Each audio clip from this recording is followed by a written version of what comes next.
It's time for some Yu-Gi-Oh! GX Generation Next. Of course, about a week ago or so, we talked about Yu-Gi-Oh! Villains from Duel Monsters anime. Because, well, yes, there are some pretty good villains in the first Yu-Gi-Oh! Season. I want to talk a lot about them too here, but this time the GX ones. Now, the GX villains, they're kind of hit or miss. They're kind of like either not that good or really good.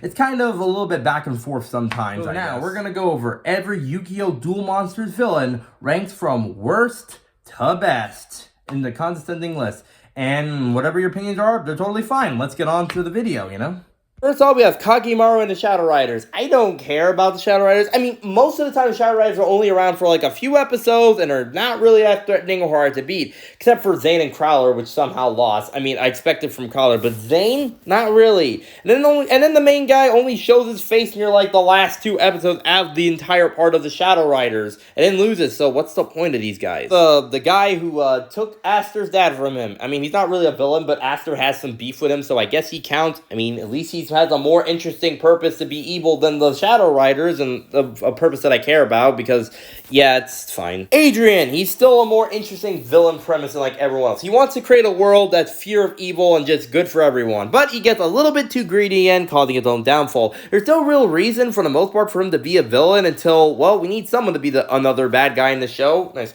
It's just...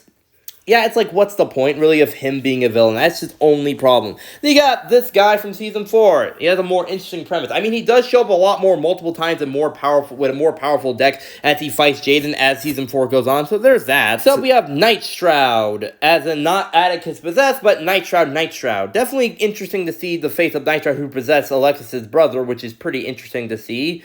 So, I mean, it gets like, who was his origins, essentially. So that's nice to see him. Once again, I haven't seen Season 4 enough to really talk about him that much. Next up, we have Yugioh, which is definitely one of the more threatening villains of the more darker Season 3 aspect, which is definitely cool. She manipulates people to do her bidding, and it's all pretty good stuff. Only problem is, Yugioh doesn't show enough physical appearances in, like, the Season 3 a lot, and, like, the beginning to really stoke award it welcome.